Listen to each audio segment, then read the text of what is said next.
So this is my Ford Puma, a new addition, probably only for a short period of time,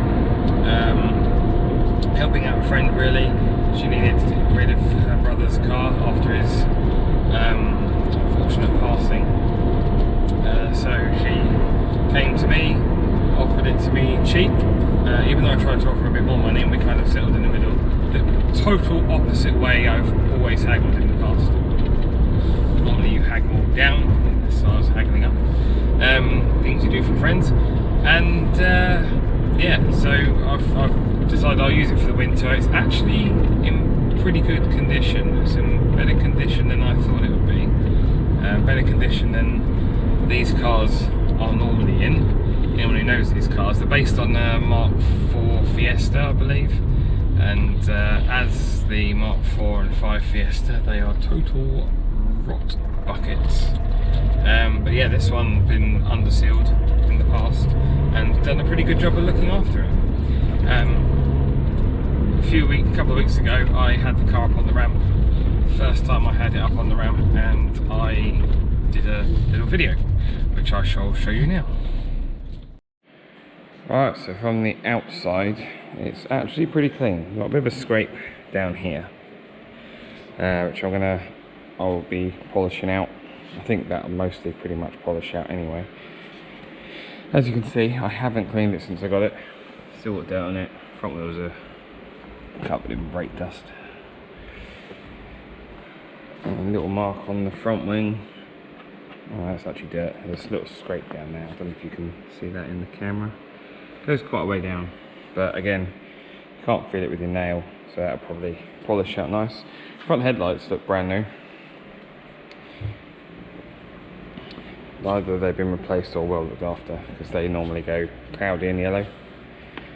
There's a little bit of paint missing off the door, which I'll try and sort out.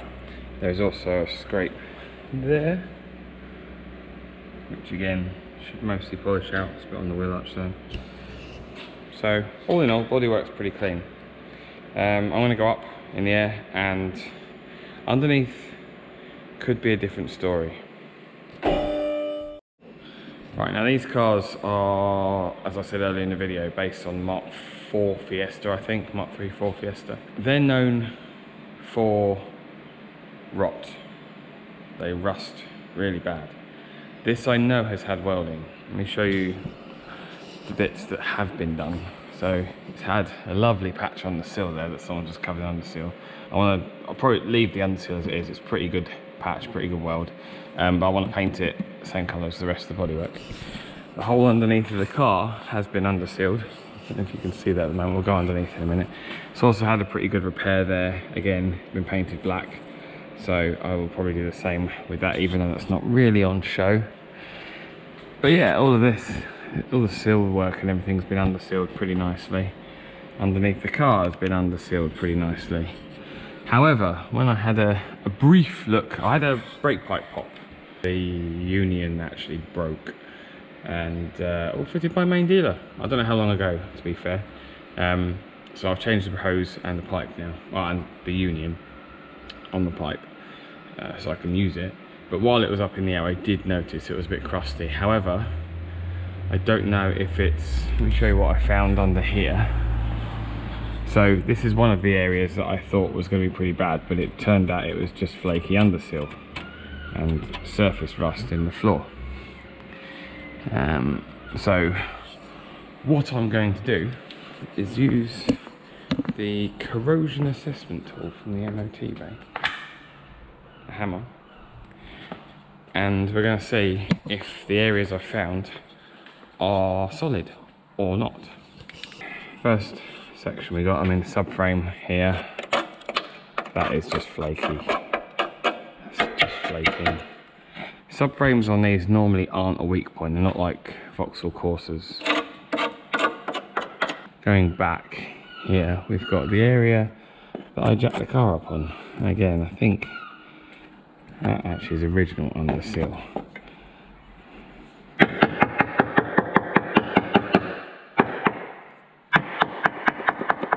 Yes, I am aware I'm hitting checking for corrosion right where I've jacked it up, but I'm pretty happy that that's pretty solid. While we're in this area, I'll show you the bottom of the wings. They're not MOT, part of the MOT, because they're bolted panels. And the other one is just as bad. Well, actually, the other one's worse. Move the light, there we go. The other one is a lot worse. But again, I want to get them sorted out so that they're done. I think this is part of the sill here. That is solid. It just looks nasty. Again, this one here, that's all part of the wing there. A bit further back. I think again that's under seal that's peeling off. Yeah. So that we can sort easy enough. That doesn't look too bad. Yeah, all along there, that whole sill there, which looks alright. Probably doesn't help that I've driven here through water today.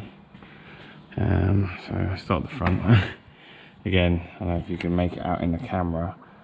That there looks like it's peeling off is undersill. It's just the undersill, you can peel all that comes off quite nicely, so I have to scrape that off and put fresh stuff on there. Again, there. It's all undersill, it's peeling off. So this bit here looks pretty horrible.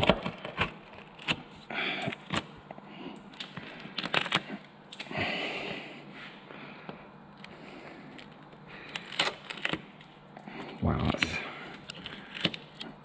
big bits of undersill coming off there and revealing a lot of rot.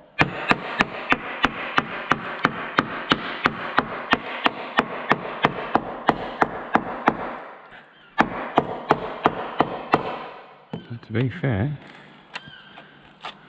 again, I think, oh no, there you go, there's a hole. That's it. That is the foam inside. So that's going to need quite a lot of welding.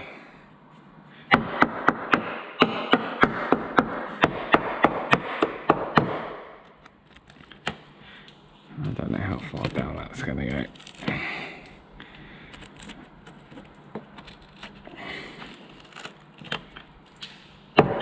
That's gone there. That's gone pretty bad there. There you go. Wow, that's gonna be, yeah, that's quite a lot there.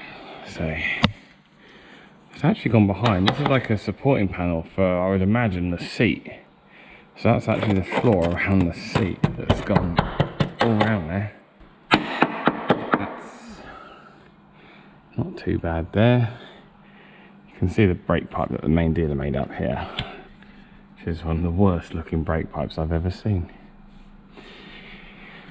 But it functions as it needs to. So let's see what we've got down here. There's a bit there, looks a bit suspect.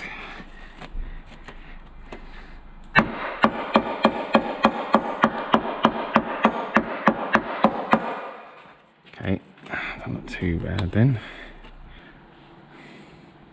Right, so moving to more the middle of the floor. So you've got that bit there that was flaky undersill, that's all solid. This bit here, again I think that's just flaky undersill. Yeah, like I said, it's been welded up under here.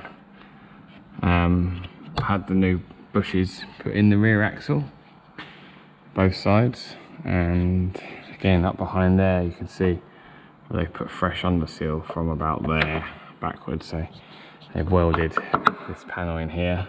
Again, I think that brake pipe there has been replaced. This brake hose needs replacing, but again I'm going to have the same problem with that union. I think it's going to break when I come to undo it, so I haven't done that just yet because I need to use the car. Believe it or not, this car is the only car I currently own that can safely run on E10. even though I don't want to do it too much because I believe the fuel tank, metal fuel tank.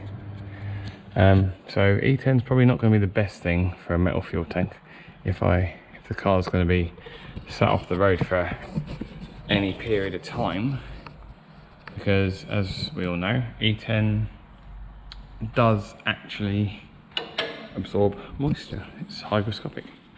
So that's the basic condition of the car as it currently stands. I haven't really done anything to it. I will do a video on cleaning up those scratches, the marks on the sides of the car. One special thing about this particular car, the choice of the 1.4 or a 1.7 Z-Tech, and I think later in life they were fitted with a 1.6. This is the 1.7. This is the one that everyone is really sought after. And it's a great little engine. Nice gearbox, is quite short ratio. So when I'll be coming up to a hill in a moment, and I'll put my foot down and I'll go through the gears as quick as she wants. And yeah, proper race car feel though. Nice small steering wheel, so a bit far away from my liking, and the seat's a little high. But as a whole, it's quite a nice little machine. Racing silver gear knob, everyone moans about because apparently in the winter it's cold. Well, I've yet to see, but I don't think it's going to cause too big of a problem. Normal upmarket Ford features like heated front and rear window. Obviously the rear window, the old age-old joke of Ford invented the heated rear window to keep your hands warm while you're pushing it. This one, touch wood, hasn't been too bad. I've done about 120 odd miles since I picked it up, and it's all been good. Right, we're at the bottom of the hairpin at Hindover, and foot down. That's 40, 50, 60, and that's just in third gear. This thing pulls so nicely. 70, and I always back off a bit at the top of here because there's a car park. You never know if someone's going to be crossing. Yeah, this thing just pulls so well, so well. Great little fun car. Other features, as you can probably see, leather seats. They're not heated, but yeah, it doesn't really bother me too much. Electric windows, two front electric windows, rear ones I don't even know if they open, and the rear ones don't open, but they're quite small anyway. Massive boot in this. The boot is absolutely huge. It's really unusual for such a small car. I'll stop down here in a moment actually, and I'll give you a look around. You can see it now outside the workshop. Unfortunately it has been pooed on by some birds. Electronic boot release, but yeah, like I said, the boot is massive for such a small car. Same rear seats as the Fiesta. Unfortunately they're not split folding ones, and so we've got the scrape. You can see it a little bit better in the daylight. I think it should come out quite nicely. The wheels need a good clean up. On this side, see genuine Ford Puma mats that need cleaning up. Got your aircon buttons there. The CD player. I might, if I can find one. My old Fiesta had a MP3 player, CD changer. Looked exactly the same as that. Which if I can find one, I will fit to. It's a nice sports leather steering wheel. Sports white dials. And you've got buttons here for the heated windows, front and rear. Front on the left, rear on the right. Rear fog button. And yeah, it's all in all quite a tidy little car.